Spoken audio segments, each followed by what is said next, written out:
Washington. Her plane has been unable to leave, and she unfortunately won't be here. Another participant we had, Ambassador Sherry Rehman from Pakistan, who has only arrived in Washington a few months ago, was called back to Pakistan yesterday to be part of an important discussion on the U.S.-Pakistan relationship in Parliament. And obviously something she could not miss. So I'm going to be winging it today and sitting in the seat of Judy and hope that I can pull off the questions here. I think, first of all, I'll start by introducing our panelist. To my left is Donald Steinberg, who I believe I first met over 10 years ago when he was ambassador to Angola. Don is now assistant administrator at USAID in a very important role, leading the organization into new directions. I think one of the most significant things he has done is to focus on women's empowerment at USAID, and we're grateful that he's here today. To his left is Secretary of State Madeleine Albright, who is the chairman of NDI.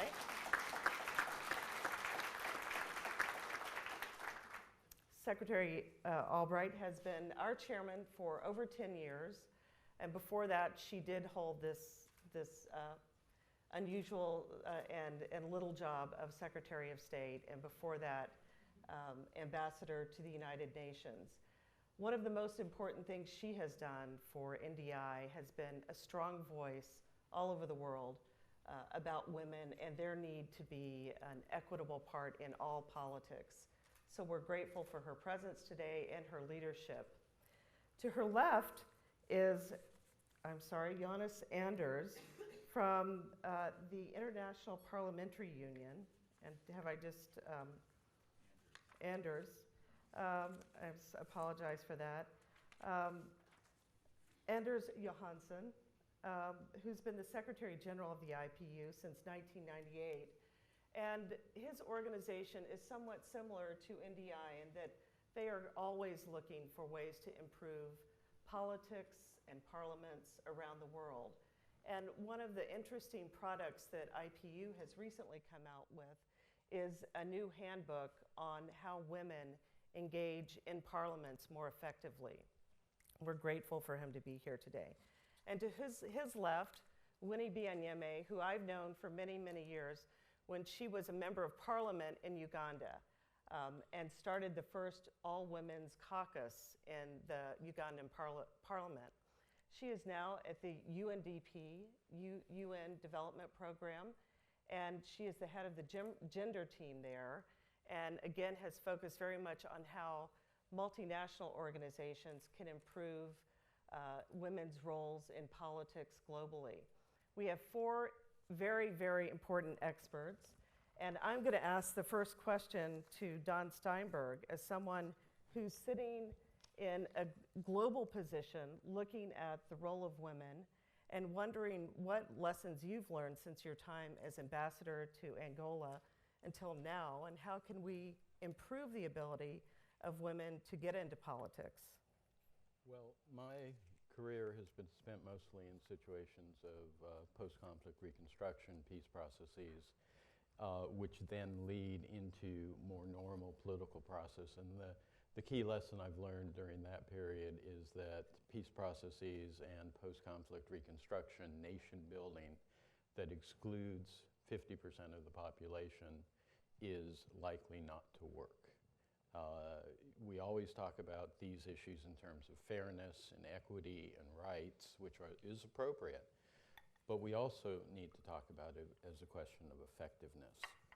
Unless the issues of real importance to the population following conflict, issues like accountability for abuses committed during the war, issues like sexual and gender-based violence and psychosocial programs to help the victims and the survivors, unless we deal with issues of girls' education, unless we rebuild civil society, and that primarily includes groups like women, LGBT community, the disabled, indigenous populations, the process won't work. And what we know is half of the agreements that we sign do indeed fail. And so we need a comprehensive approach to bring women to the table in peace processes and the governments that follow that. And our programs are designed to address three aspects of this. First, the political aspect. And so directly we are funding women's political caucuses. We're about to launch a program with NDI where we are bringing women parliamentarians from Indonesia and Kosovo and Macedonia and Peru to the United States to meet with their counterparts here. But beyond that, we're dealing, for example, with Bangladesh to create a regional women's political caucus system. And the political dimension, however, also stems from the social dimension, because we know that many women around the world get involved in politics first through social issues. So it's improving the school system, or it's making sure you have access to reproductive health care in your community, and then that grows. And we all know that one of the first victims of armed conflict is civil society. And so we're working with women's organizations all around the world on those sorts of issues, which then extend across the board. The final area is economic empowerment. And let me stress, economic empowerment of women doesn't just mean micro-enterprise. It means ensuring that women have access to the capital, to the land titling, to inheritance laws, to divorce laws, that empower them with the capital to form their own businesses, to participate in the formal economy, and to ensure that it's not just micro, but it's small, medium, and large-size enterprises. And if you start empowering women in the political, economic, and social areas, by definition, they will be parts of future governments. Thank you.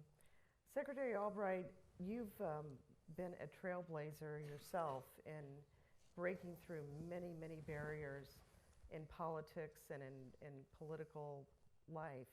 What are some of the changes that you've seen over the last 25 years since NDI started out in terms of how women are getting into politics? Well, obviously there has been a sea change, and very important, I think, just the fact, the recognition that we have more women in high-level positions throughout the world than ever before. Yesterday, it was interesting, I was up on the Hill commemorating or celebrating Barbara Mikulski as the longest-serving woman in our legislative branch, and she was giving some numbers about how things have changed, but still not good enough.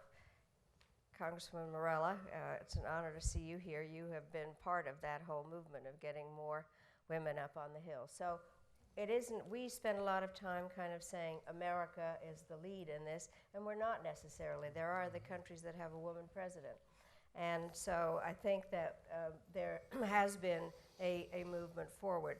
What I think is interesting is that it's not, I will tell the story, and some of you have heard it, is that I do think that support in numbers is very important. To be the sole woman at the table may be kind of thinking I made it and I'm now important, but unless there are other women at the table, I think it's much harder to do. So when I got to the United Nations in 1993, there were 183 countries at the UN at the time, and it was one of the first times I didn't have to make lunch myself, and so I asked my assistant to ask the other women permanent representatives to come to the residence for a meeting. And I get to there, and there are 6 other women out of 183. Canada, Philippines, Kazakhstan, Trinidad, Tobago, Jamaica, and Liechtenstein, and me. And so being an American, I decided we needed to create a caucus. And so we did. We called ourselves the G7. And we did, in fact, begin to lobby on behalf of issues. And we managed to get 2 women on the War Crimes Tribunal for the former Yugoslavia, because most of the crimes have been committed against women. But it was very tough. We did do a girl thing, which was promise that we would always take each other's telephone calls. And somebody said, why are you talking to the ambassador from Liechtenstein instead of me? Some man would say, and I'd say, well, you know, you can have yourself replaced by a woman, and I will be happy to always call you back. But I do think that it has not been easy. We also did create a group of women foreign ministers, and part of it, and also I think now there are very interesting groupings, for instance, of all women ministers throughout the world. And at any given time, there are about 600 women ministers. And so not just foreign affairs, but if you are there in a group kind of setting, you are able to affect budgets so that in a cabinet meeting, if somebody says, I want more money for education, and there are other women in the room, you are more likely to be able to get help. But there's a long way to go, Sherry, and everybody here. I think that we have a tendency to see improvements and think, okay, we're on our way. Just look at what's happening in this country at this moment. So I do think that it's very important to remember that this is a constant kind of battle that is going on. I do think, and it goes a lot to what Don said, is when I was Secretary of State, first of all, people didn't think a woman could be Secretary of State. My youngest granddaughter a couple of years ago said, when she turned 7, she said, so what's the big deal about Grandma Maddie being Secretary of State? Only girls are Secretary of State. So in her lifetime, things are a bit different. But what I did was to make women's issues central to American foreign policy, not just because I'm a feminist, but for exactly the reasons that Don was saying, because it does make societies, countries more stable. Education is dealt with better.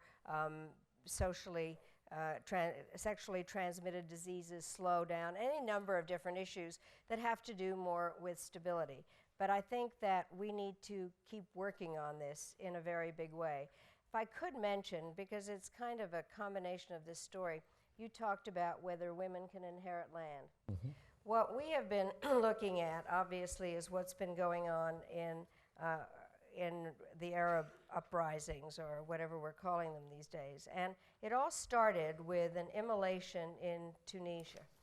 And I had been doing some work, actually, under the auspices of UNDP with Hernando de Soto about the legal empowerment of the poor. And we were talking about any number of things, and one of them was the titling of land and whether women could inherit land. What part of the story, because Hernando looked into this, is the young man who immolated himself. His father had died, and his mother could not get title to all the property. So his way of making a living was cut off completely, and so here he was in the market, not able to get supplies of his vegetables. Now, this would be a terrific story to prove about women, except for the following thing, but this is also part of the story. He immolated himself because he was disrespected by a low-level official, a woman. And he did not like the fact that a woman was telling him what to do. So they're kind of both sides of the story, and I think show the difficulty of keeping this process going. Yeah. When Secretary Albright spoke of the need to have women in the room, to not be the only one, and you started the first women's caucus in the Ugandan parliament. Can you talk a little bit about why you did that and what came out of that over the years that you were in parliament? Thank you. Uganda is a country that was emerging from crisis in the 80s, the late 80s. And there was a commitment by the liberation movement, the national resistance movement, to put in place a new constitution. Because one of the reasons for 20 or so years of crisis was that a constitution had been overthrown shortly after independence.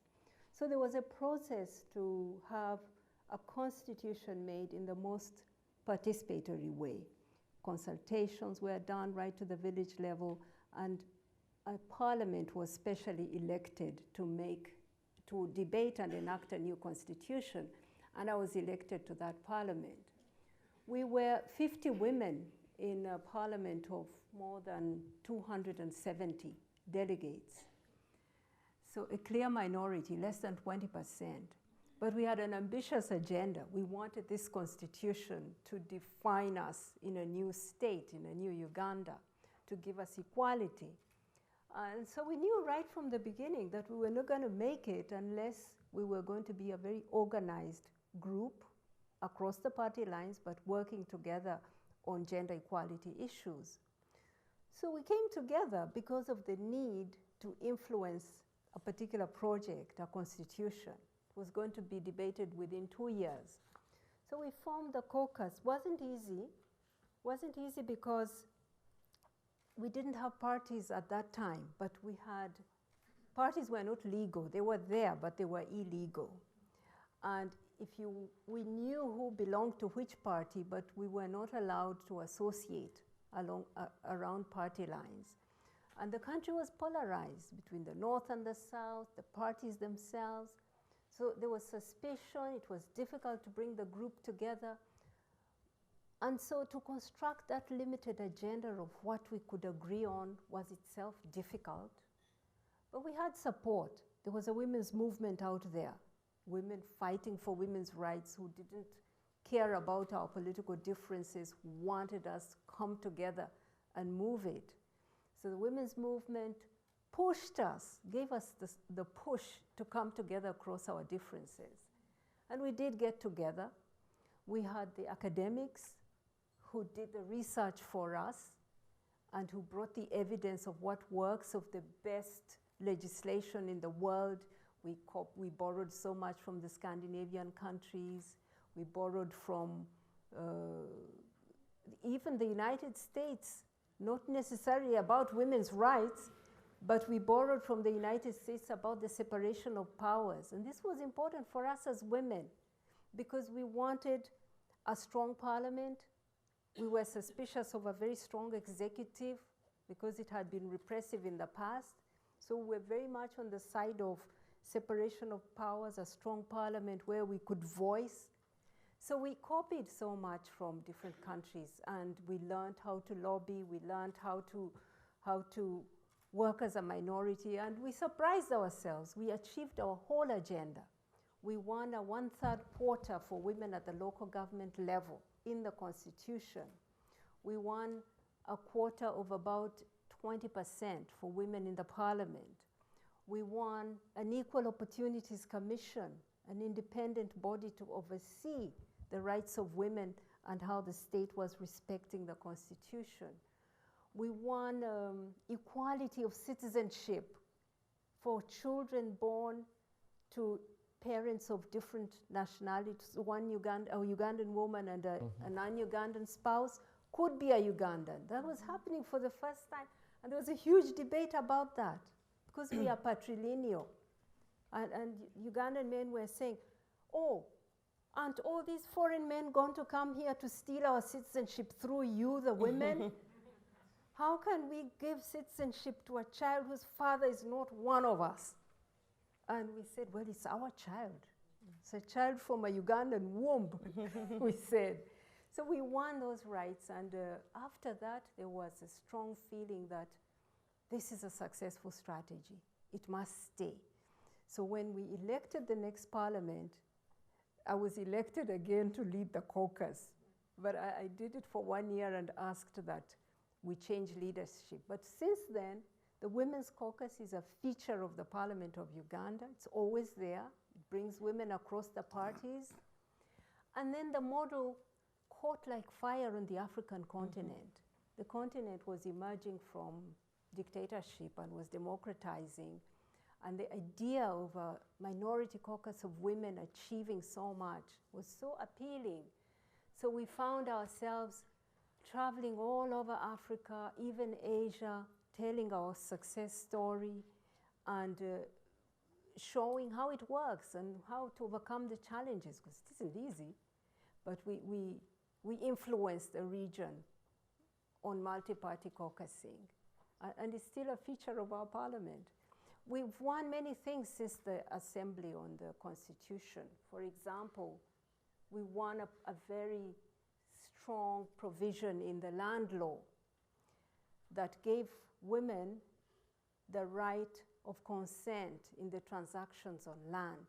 We couldn't get co-ownership, but we got what is called spousal consent, so that no man could sell the land where a family subsisted without the consent of his wife. And that consent had to be given in a very clear way, not in writing, because in writing, men could extort the signature of a wife.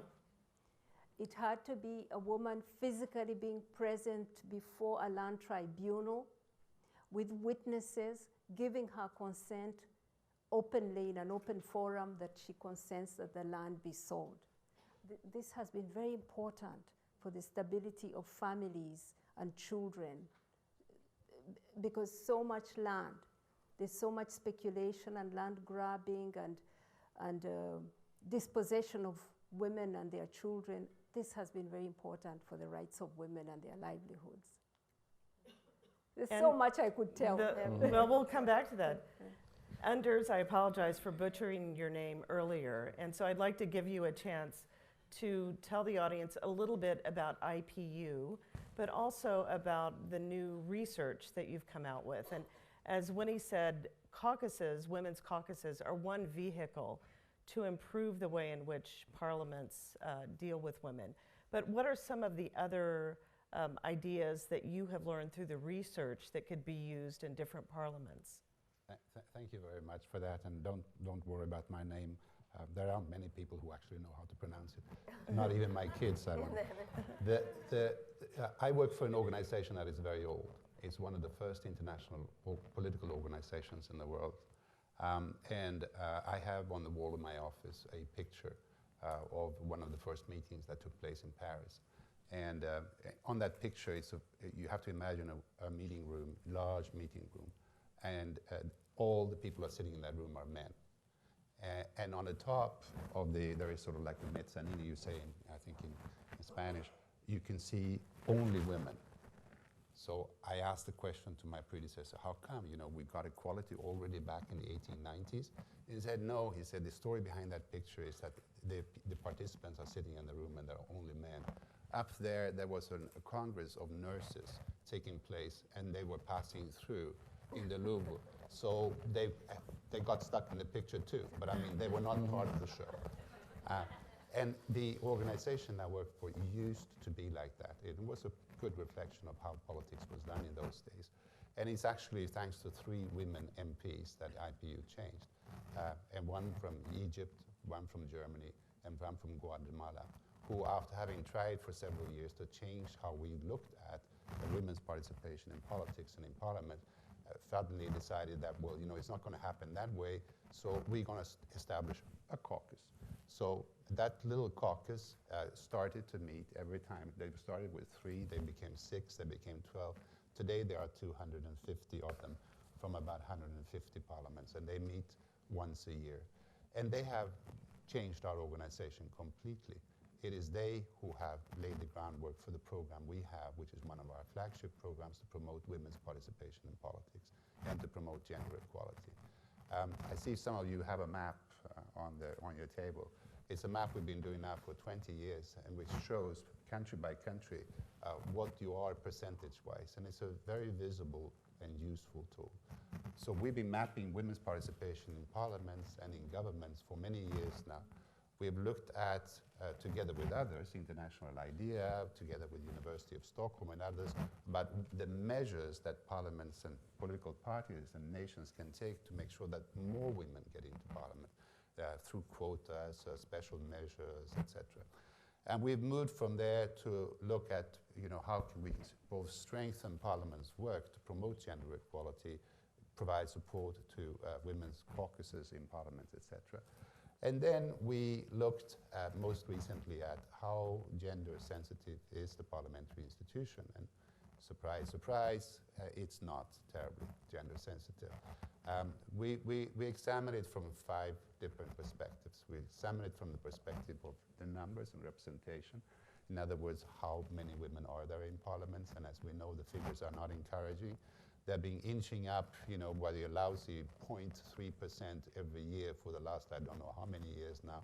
We are at 19.5. By the time we get 50%, none of us were going to be around anymore.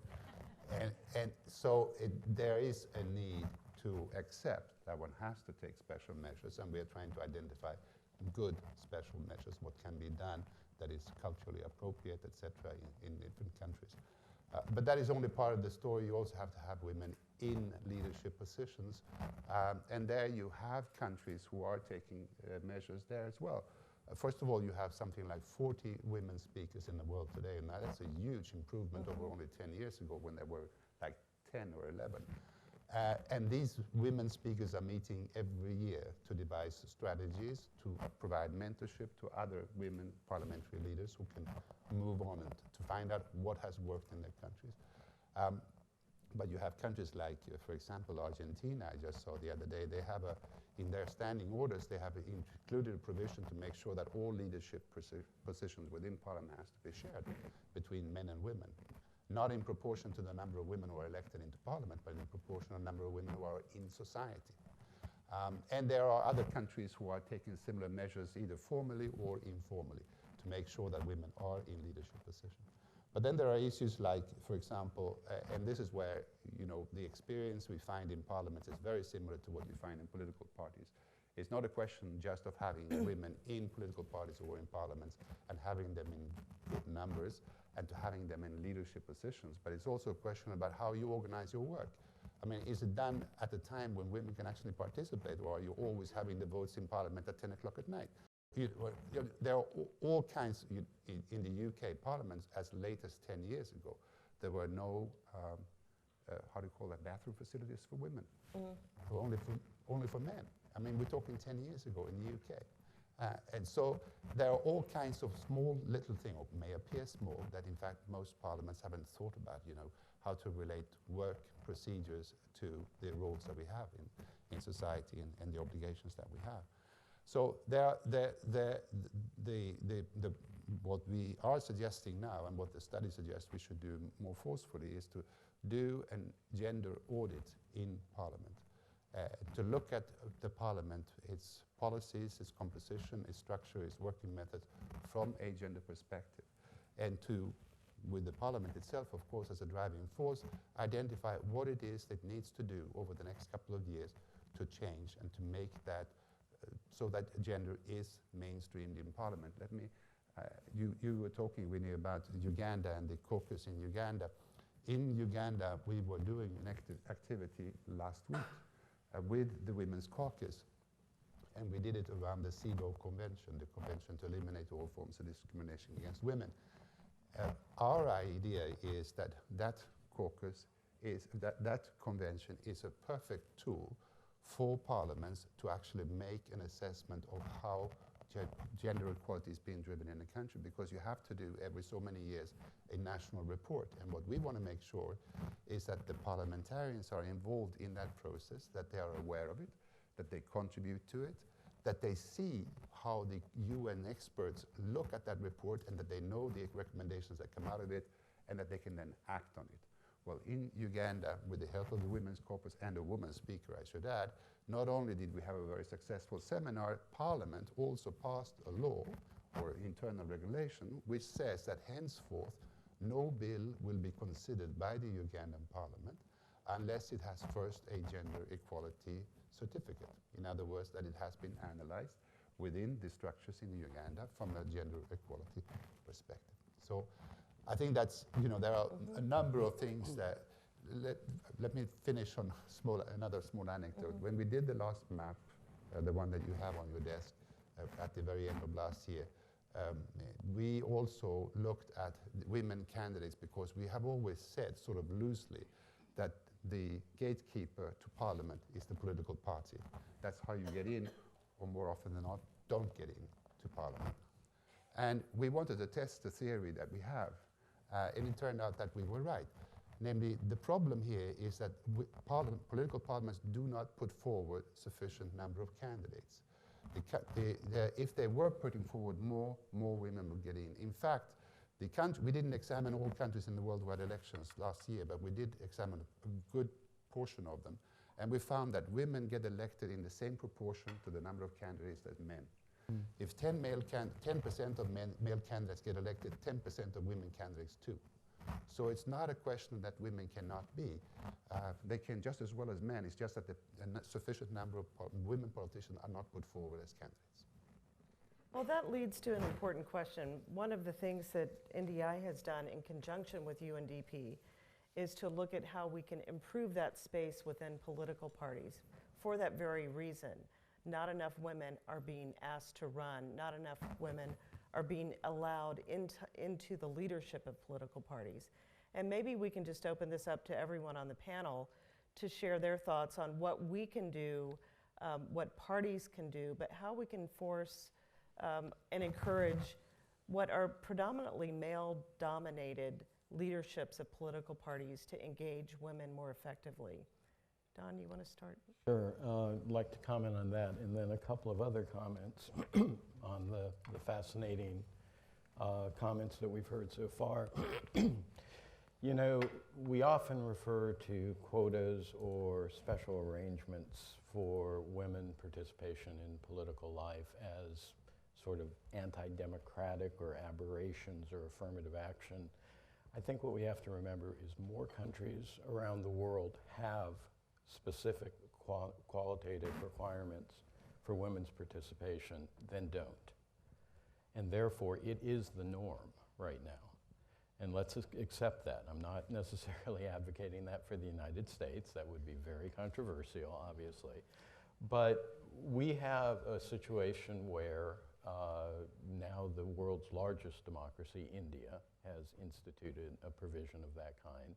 And whether it's related to requiring any parliamentary slate to have a certain percentage of women and co-mixed as the slate goes down, whether it's a requirement on local governments to do the same, this is not an aberration anymore. And it is necessary. The Secretary was talking about the importance of having a critical mass of women in the room.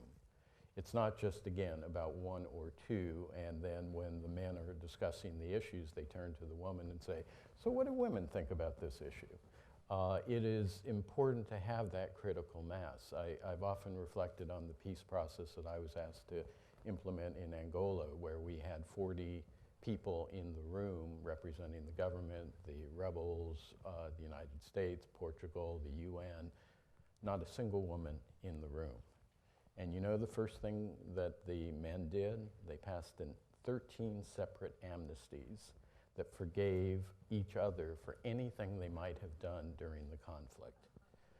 And there was even one amnesty that forgave you for anything you might do 6 months into the future. And what that meant was that given the prevalence of sexual violence during the conflict, it meant that men with guns were forgiving other men with guns for crimes committed against women. And this happens so frequently. And so one of the things that I was delighted to be able to announce a year ago at Afad University, that great women's university in Khartoum, Sudan, was a $14 million program to empower women to participate in peace processes by training, by paying for stipends, because when they go off to peace processes, their families have to continue. And perhaps most importantly, to provide physical protection for them, because we all know that one of the most dangerous professions in the world is a woman peace builder.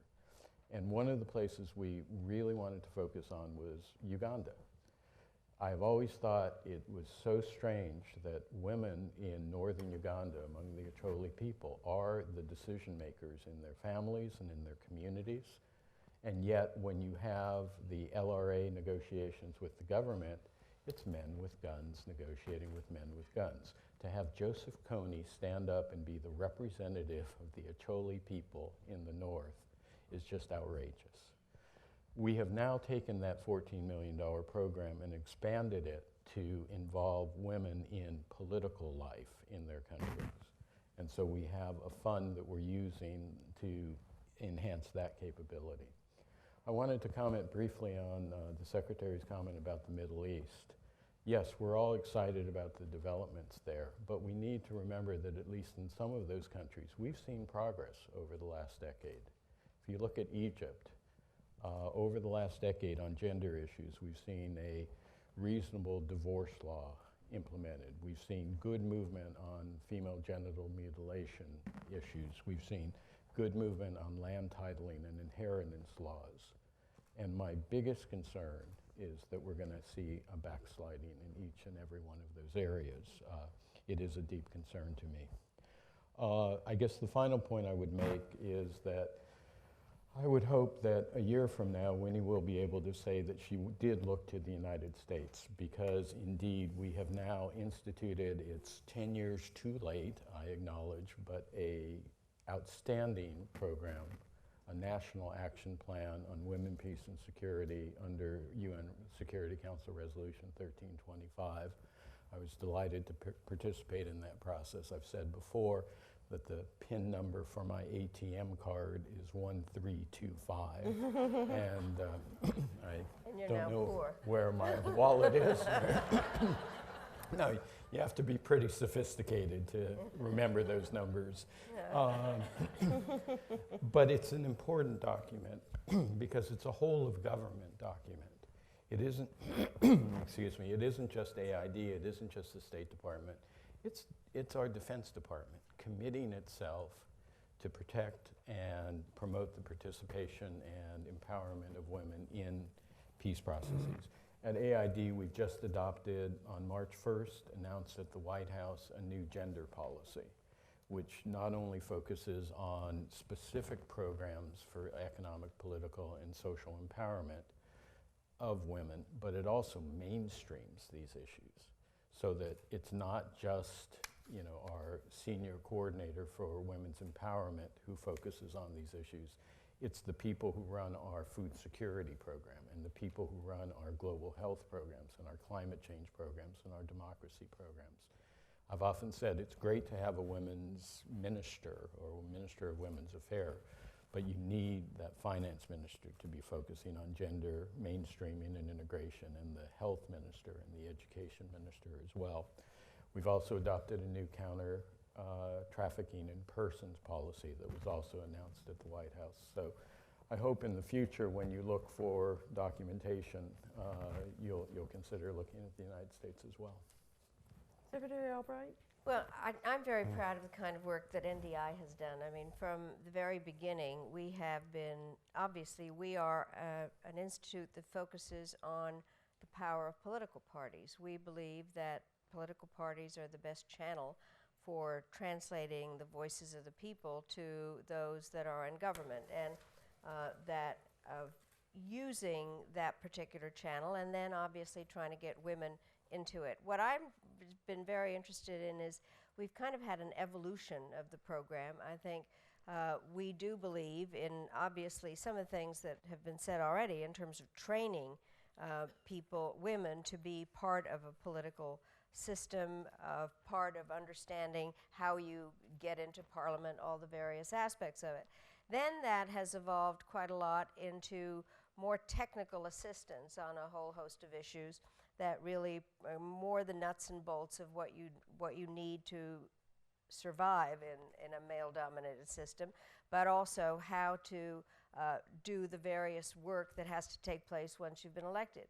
One of the things that's happened is that we are realizing, and I think this is most appropriate, and the two men that we have on our panel today are proof of it. There is nothing better than feminist men because they are absolutely essential to the story.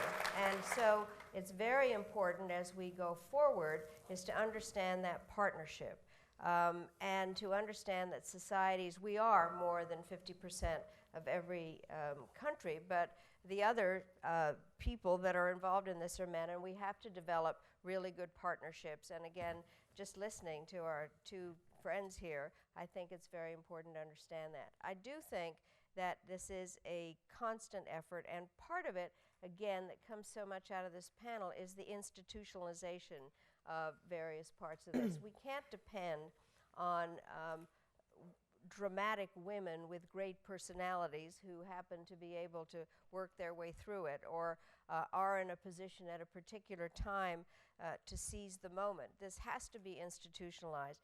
One of the problems think Americans just go, when you say quota.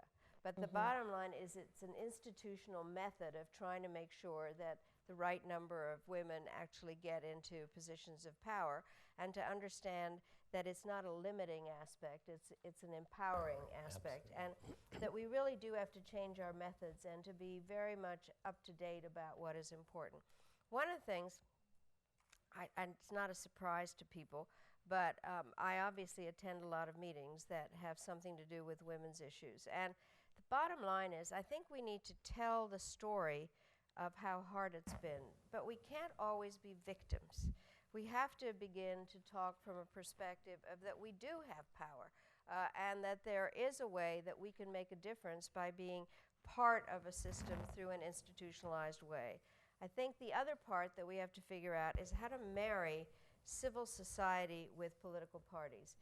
To some extent, there's a little bit of a sense by people in civil societies that political parties are somehow more, I don't know what, negative about political parties.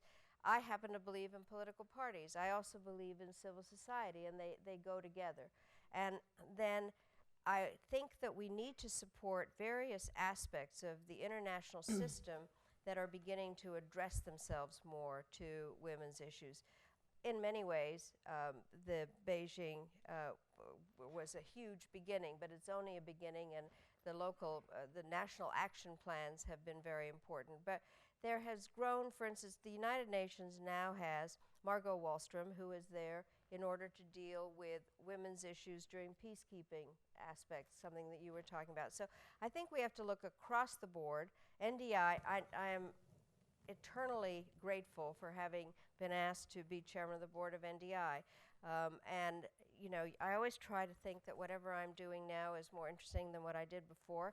A little hard if you've been Secretary of State, but, the bottom line is that NDI, through its various ways of operating, I think has a way of working on women's issues in a affirmative and positive way, and not woe is me, I can't be there. I think we really have to get a more positive attitude and look at the institutionalization of it, and NDI, I think, is in the forefront of that. The political parties have a great deal to gain by reaching out to women, by having women in their leadership. Often they don't realize this, but right now in the United States, the debate within the Republican Party is showing that it's very important to have women on your side and not to alienate them. But it is difficult in much of the world to get parties to understand this great political benefit they can have if they were to engage women more, that they can actually gain more seats, they can have more power by engaging women. You've been in a political party. What do you think the issue is there? Why can't parties understand this? That's a very interesting question. And I'm going to first tell you one anecdote. When I went to run the first time in Uganda, we didn't have political parties at the time. We were under what was called a movement system, and you had to contest as an individual. So I wanted, but then we had a liberation movement that was running the country, and I was part of that liberation movement. So I went to the movement and saw the head of the movement, the president of the country, and said, I want to run. Can you bless me? I want to go to contest in my constituency where I'm born. And he said to me, Winnie, you are a very good cadre of our movement. You're very useful to the movement. I was a diplomat at that time. And he said, why do you want to leave the deployment we have given you in Paris as a diplomat to come to contest in this constituency? I said, well, it's always been my desire to represent the people of my community where I was born and where I grew up, and I want to do it. And he said, aren't you going to upset this man who is the incumbent? This man was incumbent, wasn't even a member of our liberation movement, but he was being brought into the movement. And he was a minister. And I said, well, the people don't want him. And he said, oh, Winnie, you're going to upset our politics in that region. But I begged him to allow me to take leave and to go, and I would prove to him that the people didn't want this gentleman. So he gave me 3 months to go and consult quietly, not to declare my intentions, but he would watch to see whether I am upsetting the movement by contesting. So it was not even my right to contest, even though the rules said you could contest as an individual.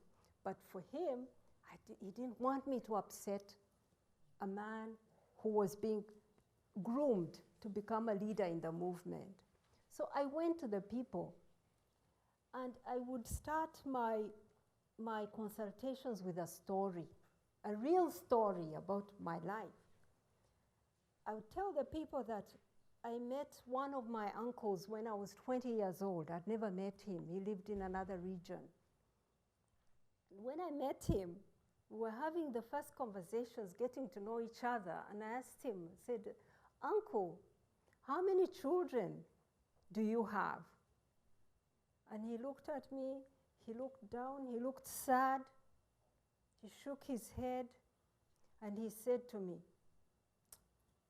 my daughter, I have only one child and 3 miserable girls. That's how he described his family. 1 child and 3 miserable girls. And of course, my immediate reaction was, so you mean you have 4 children, 1 boy and 3 girls? And he said, yeah, God didn't bless me. That's how he saw it. So every time I would say it at a rally, women would react exactly like you have. They would say, and they would shake their heads. Men would laugh. Men in my community would just laugh at that. It was a big joke. So clearly, there was a difference. And I would end by saying that I want you to elect me to the Constituent Assembly because I want to make the girl child a human being too. That was how I'd end my story.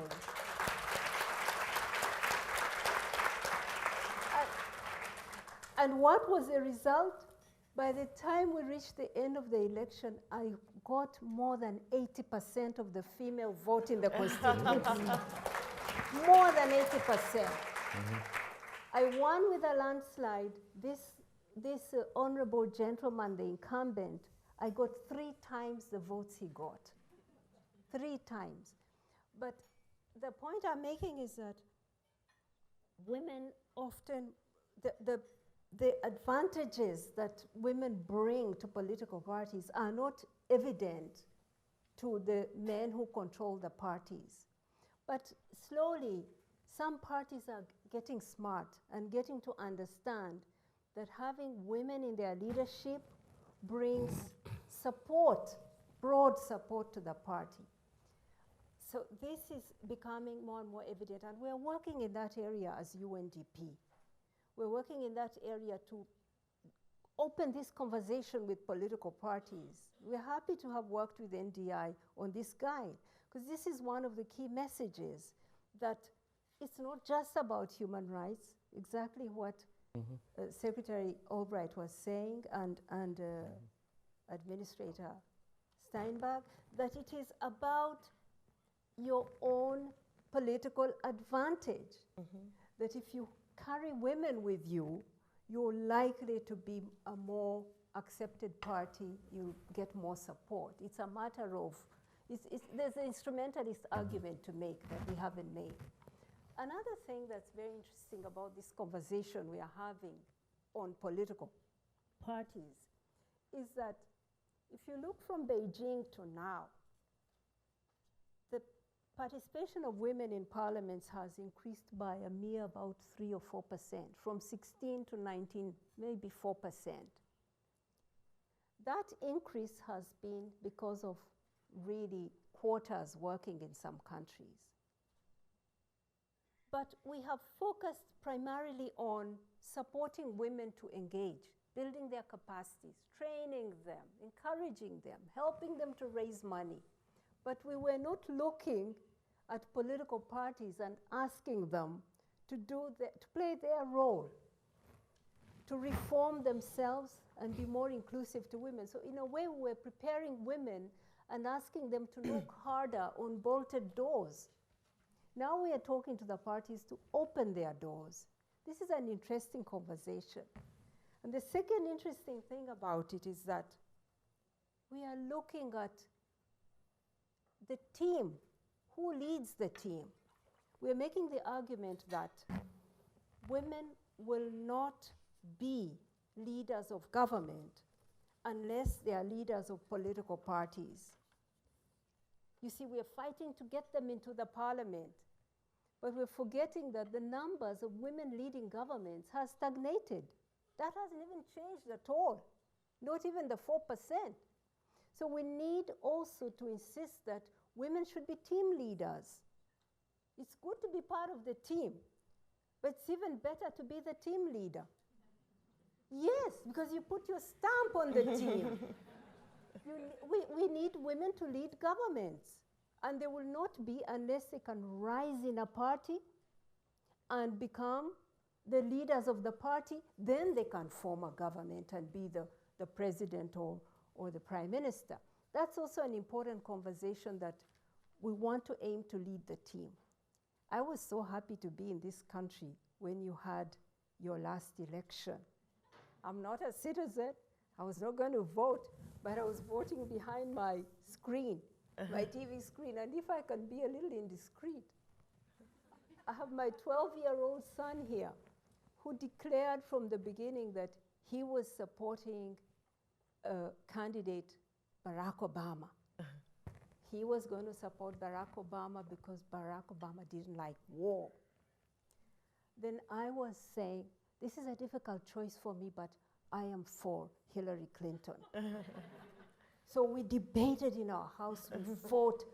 Towards the end, I said, okay, I'm converted. I'm going to become for Barack Obama. And he said, no, I don't need you on my side. He said, well, when it's good enough, I'll stay on my other side. But what was so important for me, and I took home, was that the party was showing to us a tradition of internal democracy, of transparency, of having a fair contest. This is now what we are talking about in this guidebook, that unless parties are internally democratic, unless parties are transparent, women don't stand a chance. So this agenda of deeply democratizing parties is a women's agenda. So this is an interesting conversation. Thank you, Winnie.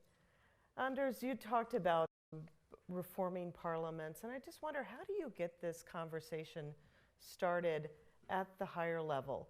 Let's assume that we have empowered the women to go in there and try to get more seats and to try to reform, but how do we have the conversation with the leadership of these organizations, with the men who are controlling them? Well, in a sense, our best allies in that are the women who are in parliament. And I think time and time again, our research shows that the drivers of change continues to be the women. They are the ones who very often make sure that that conversation starts in parliament. But without any false modesty, let me nevertheless also say that our organization, we bring 160 parliaments to the table when we do meet. It is an extraordinary lobbying force. And I've been with this organization as Secretary General for 13 years and previously as Deputy for 7 more years. I've been sitting at that table for 20 years. And I can tell you that it's an enormous change. And today, as an institution, and when we meet politically, it would be inconceivable that the issues of gender and women's political participation and gender equality would not be part of all debates, whether it is on peace and security, or whether it is on economic development, etc. And we've just adopted a strategy for the coming 5 years, and where we have put gender equality way up at the top of our work. It is It is, apart from promoting democracy, it's the second strategic objective of our organization, is to ensure gender equality and working on gender mainstreaming issues. And we have taken some extraordinary steps to make sure that it comes to a cost to our members if they don't actually do this. So we have a penalty system within our organization. Members lose votes if they don't bring both men and women to delegations to our assemblies and meetings. So there's a lot that we can do. And I was going to say on the issues of quotas, because this is something that we've been working on and looking at for many years. If you ask the average man, or I guess average woman, they will not say, I'm in favor of quotas. They will say, like they have said in many debates all over the world, I want to be elected on my own merits. But I will always remember a woman MP from France who was taking part in a debate like that at one of our meetings, and who said at the end of the day, I don't care. You know, I don't like quotas. I want to be elected on my merit. But if nothing else works, well, then so be it. Then I go for quotas, you know, because things have to change, and things were not. And this meeting was taking place 14 years ago. Things are changing, and as you just said, very rightly, now it is the majority of the countries in the world who have instituted, by far the majority of the country. I think there's like 65 or 70% of the country who have adopted quotas. And there are, and you know, there are quotas and quotas. There are those that are enforceable and those slightly less enforceable, though, those that work at a political party level and those that work at the parliamentary level with assigned seats, etc. So that you can look, and country can look at what is most easily adaptable to their own countries. But I think that at the end of the day, all countries, or just about all, and why not this country too, because you badly need it, should have some form of quota to get more women into politics. Having said that, I, for one, I'm an optimist. And I think that what we are seeing, including in the countries that are encompassed by the Arab Spring, I'm optimistic about what I see. Because this issue about women's participation in politics is part of the debate in just about all of these countries. And there was a huge debate about this in Tunisia. There was an enormous debate about this in Libya. It was part of the debate, not maybe as many would have liked it in Egypt and elsewhere, but you know, it is part of the debate. And they are adopting measures which are working relatively well, in some countries rather well. I mean, what happened in Tunisia, I think, is very positive. So I think that I look upon this as a positive development. I think that there is also something, if I can, on the issue of Egypt, that I think that that we should take into consideration, and that is that what we are seeing in all of these countries is that religious-based parties are for the first time becoming part of the formal political processes and institutions. This is new. And that poses questions for all of us, all of you, who work in these countries and with these countries. And I think as an outsider, because in a sense we all are, we have a lot to learn. We have to understand better how those parties formulate their policies. I've been myself in Egypt several times over the last several months to talk precisely about this. And again, I take a slightly optimistic view. I think that there is an understanding, including on the issue of women's political participation in these countries, that they have, this is an issue that they have to address. And there's an acceptance of that in those countries, that this is an issue that they have to address. At the end, I would say more generally, when it comes to institutional change, I think that it is something that is happening. It is happening more and more. There is an understanding, I think, pretty widely around that I limit my comment to parliaments, that they have to adapt to the world we live in. Most parliaments, let's not forget it, yours included, were created at a time which is at least 200 years ago, if not more, or based upon a system that took in place. It was created at that time. So in those days, society lived in an entirely different way. Television didn't exist, just to mention one example. So and most of the parliaments, their procedures are built on that world. And they have not really made the transition into the 21st century. I'd be hard put to identify a single parliament in the world that I would call a modern parliament that lives in tune with its time and the way society lives today, with Twitter or whatever it is that you use. So all parliaments, and this is something that actually all parliaments are gradually coming to understand, that this is important.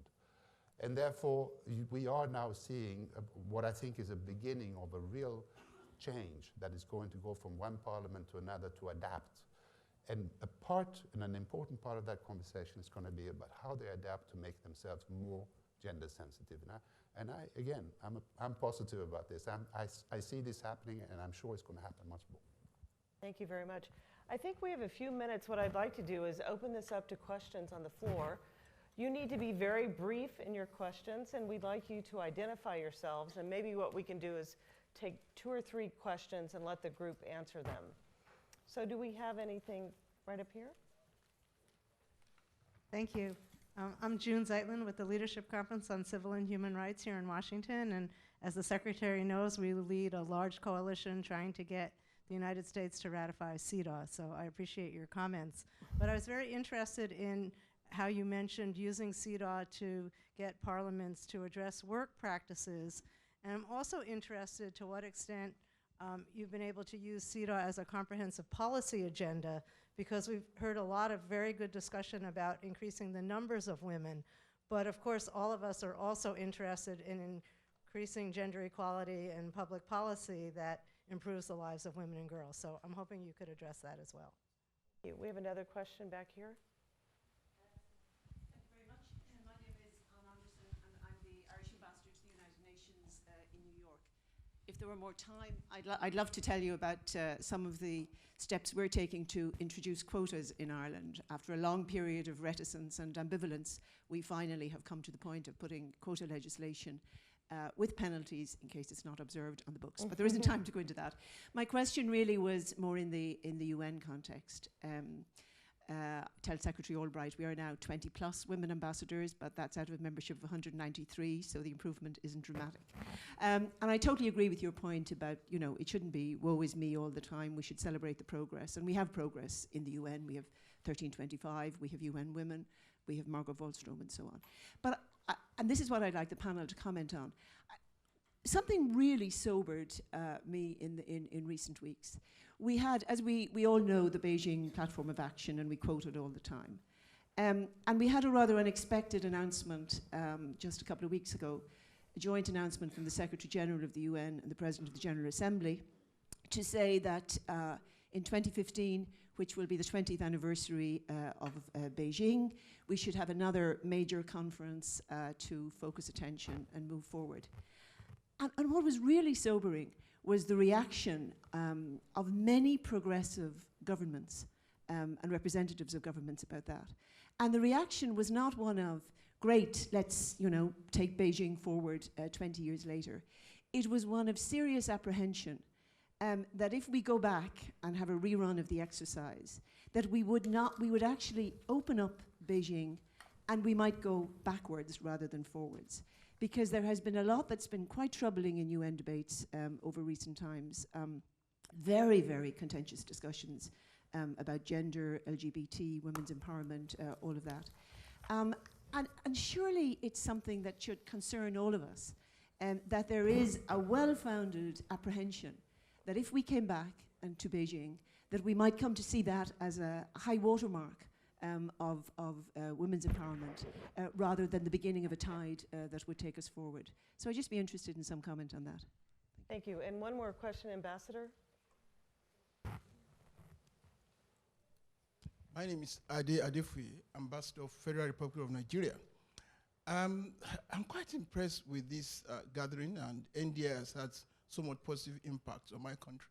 And when I was lecturing in Makere when all those things were taking place. My country has, we've introduced quotas in my country. There's 35% policy on women's participation in politics. the major driver of our economy right now, Ngozi Okonjo-Iweala, of course, is a woman.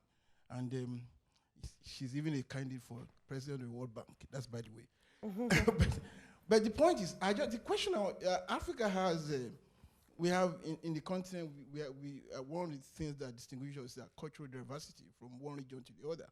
And the fact that in certain parts of the continent, in my country in particular, the level of literacy doesn't rate favorably with that in the southern section. And the point then is there a correlation between women empowerment and the level of overall literacy in a political atmosphere?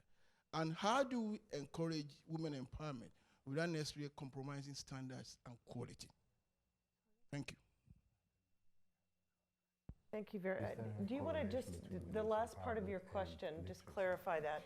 Is there a correlation between women in parliament and the women empowerment? And women's empowerment. Women's empowerment and the general level of literacy in the country. The level of overall literacy? Overall literacy. Yeah. And how do we encourage women empowerment, particularly in the political process, without necessarily compromising standards and quality? That's an issue in my country. I need your comments. I think it's kind of interesting how these 3 points go together, which is that, in fact, there is this great expectation that if women get in, that there will be any number of things that happen.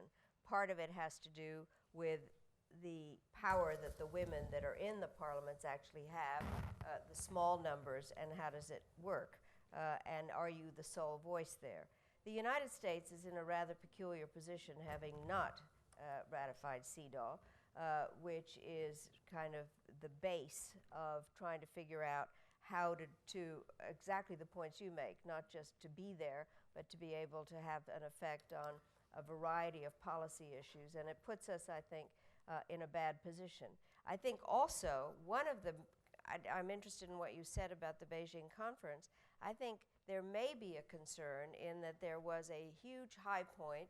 Countries were supposed to develop their action plans, and it might be shown, in fact, that not all the action plans have been carried out for whatever reason, and that there have not been enough statistics or plans that show that there is an improvement. And so I would hope that one would actually take the time between now and 2015 to ratify CEDAW, to in fact get more institutionalization of the various aspects of it, and then decide that it is important to have a conference that raises the issue again. But it is interesting how these 3 questions actually had a great relationship to each other.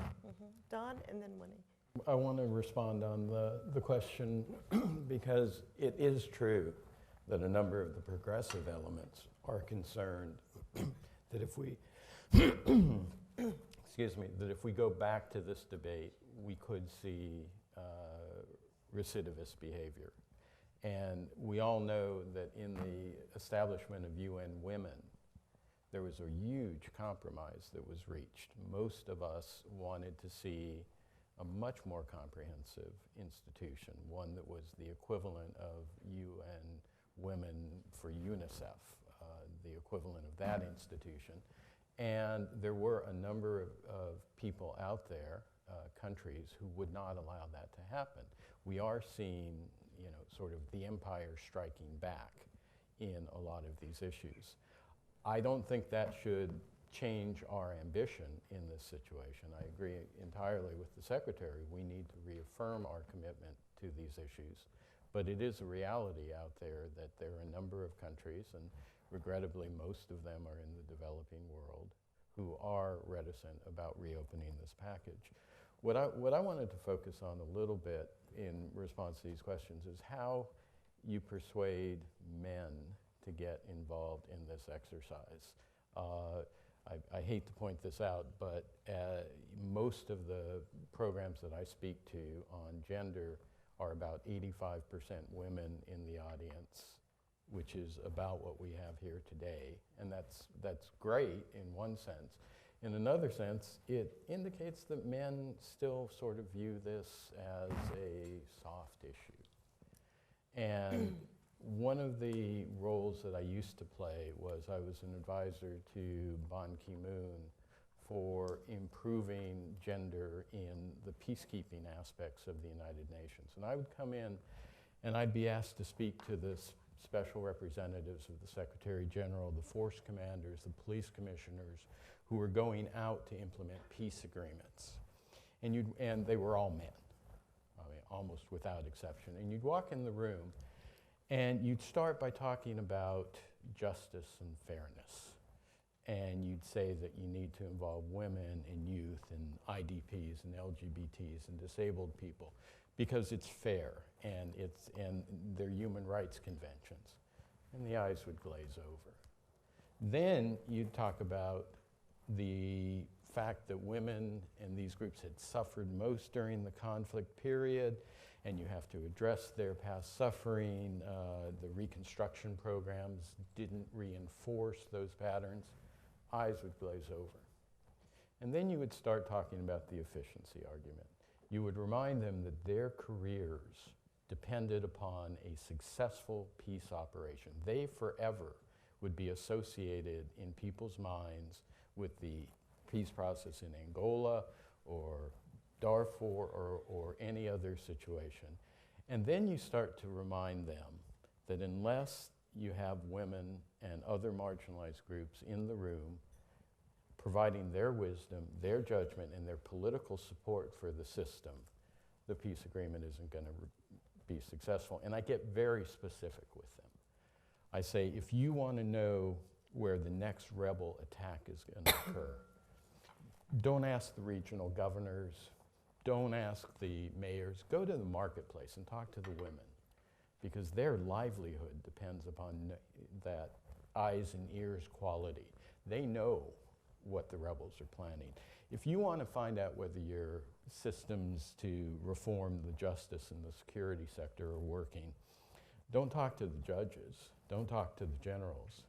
Talk to the women who are trying to access that justice system or trying to seek protection from the army. If you want to know whether your return and reintegration policies are working, again, don't talk to the camp managers or the international organizers. Go and talk to the displaced women whose life and livelihood depends upon the demobilization program. And frankly, don't just talk to them. Get their advice. Involve them as planners, as implementers, as beneficiaries of programs. We now have a requirement very similar to what the Ugandan government has, that every single aid project that we do, before it's approved, has to have a gender impact statement. It has to say, how does this project, whether it's in health or education or housing, how does it impact women?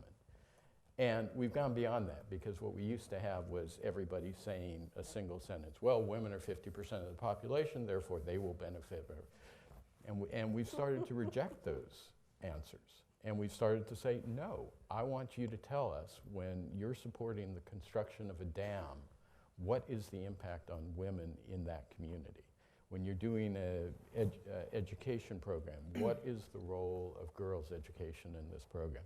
And frankly, we are saying not only involve them in that sense, but don't do anything without their advice and wisdom. We recognize that no one has a monopoly on good ideas, on ground truth, or on moral authority. The way we sum this up is a single phrase: nothing about them without them.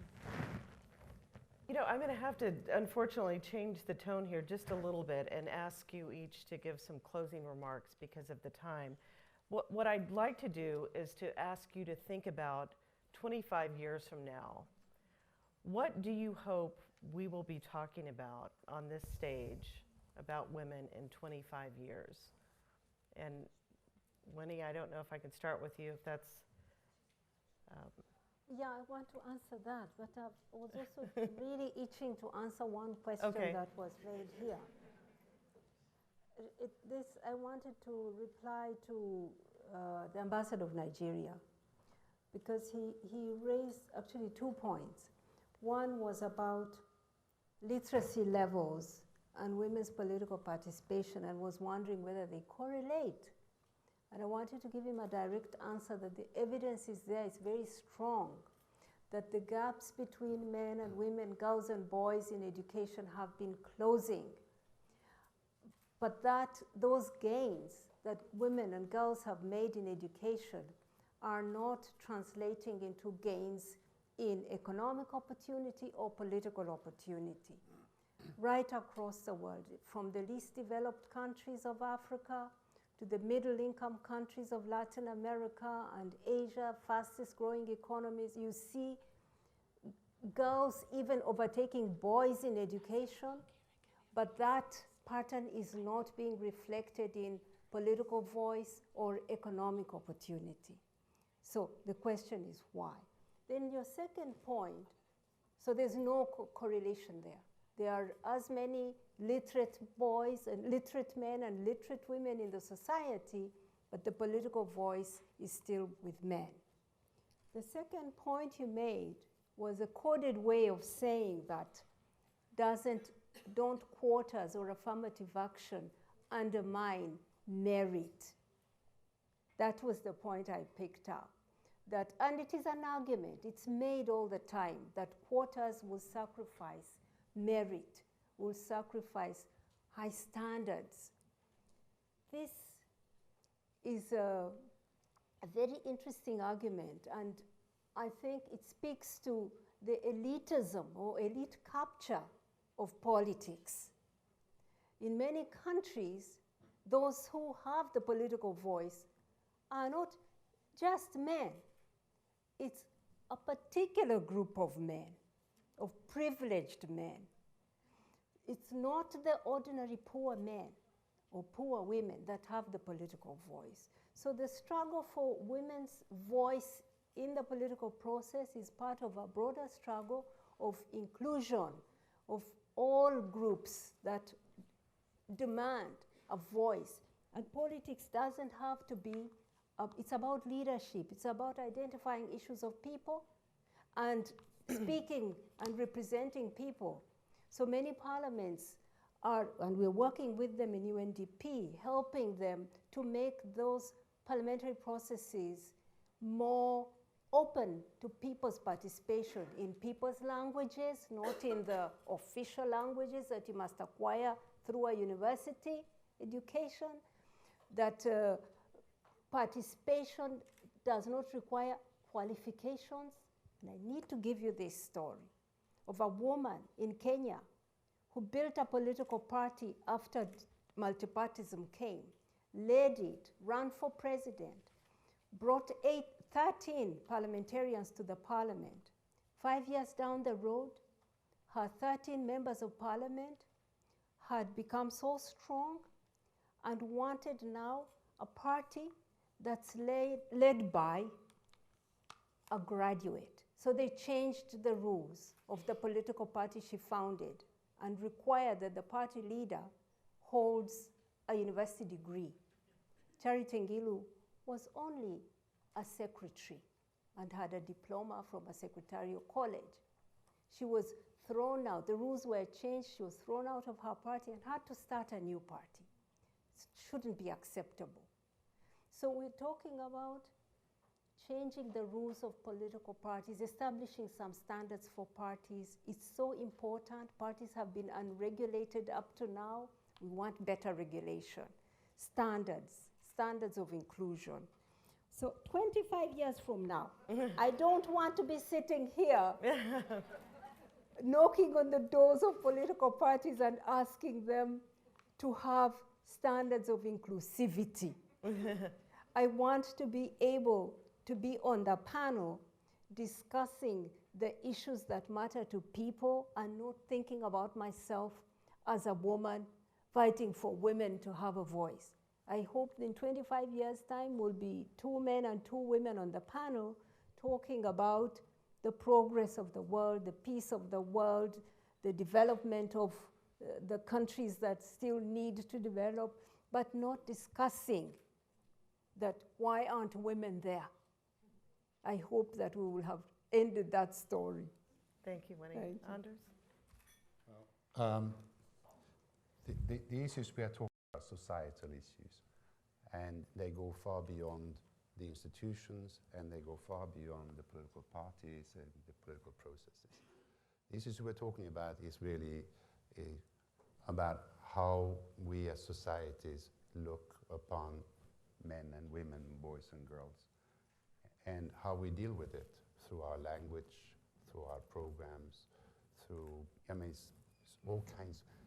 The kind of societal change that needs to happen in every country in the world is, I'm afraid, going to take longer than the 25 years that you are offering us. But let's say that 25 years from now, which is going to be 2037, I hope that we will have made a huge change, not only, as I said, on the issues of institutions and their composition and working, but on these other issues about how we talk to each other, the kind of language we use, how we describe each other, etc. So that's one thing that I hope that we will be having made progress. 2037, well, I think that I really want to be able to say, if I'm invited, I will be old, but if I'm invited, I want to be able to say that the UN follow-up conference in 2015 was a fabulous success. And I understand the doubts, but we got 3 years. So 3 years we have to work politically. And I can make sure that, with our modest means, we will try to focus on a few very clear political messages that we want to make sure that they come through, and work through parliaments to the governments that those messages are also reflected in the conference. You can't, this is a train that has left the station. It is now departed. This is going to happen. So our task between now and 15 is to make it a success, and I hope to be able to, that we can agree in 2037 that in fact it was. 2037, I also hope that we're not going to have a discussion about numbers, although progression, if we continue the way we are, we will. Because in 2037, we're going to have exactly 28.1% women in parliament average. And that is not even close to the 1/3 or 30% that we say we want as a minimum in order for it to become effective, and of course not at all near the parity that we're asking for. So it's going to require a mammoth effort, and I hope that in the 25 years that we have, we will make that progress. And lastly, if I can have 4 things on my wish list, I hope that in 2037, the United States Congress will be taking part in monitoring the implementation of the CEDAW Convention in the United States. Thank you. Don, and then we'll close with Secretary Albright. Just to pick up on Anders' point, I hope I'm anywhere in about 25 years. I would be delighted to be participating in a panel and still be sentient at that point. I completely agree with the point that we should be moving beyond gender to be addressing the real issues of poverty, of justice, of peace and security. I hope that it will be commonly understood that societies that empower and involve women in their everyday lives are more peaceful, are more prosperous, are more just, that we in the United States will understand our national interest in promoting those, because those kinds of societies don't traffic in drugs, in people, and in weapons. They don't spew out large numbers of refugees. They don't transmit pandemic diseases. They don't harbor terrorists or pirates. And perhaps most important, they don't require American forces on the ground. And so I'm hoping that we can connect the dots in our minds, and I'm hoping this happens a lot sooner than 25 years from now, that promoting women's empowerment and gender equality is in our national interest. The other thing I hope, I have a 8-year-old son, and the other thing I hope is that we will be talking in 2037 about how we can institute quotas to ensure men's participation in political life. I want to be able to have my son be the Secretary of State, and if the trend continues, that's not going to be possible. Secretary Albright. Well, I would like to be here to celebrate my 100th birthday.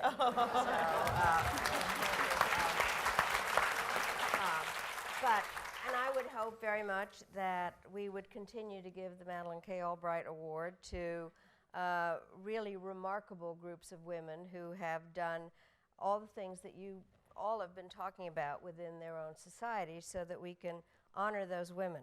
But I would also hope that we could stop talking about the first woman this and the first woman that, because by then we will have achieved all that and are able to have the kind of discussion that we have been talking about here, which allows us to understand that there is no such thing as women's issues.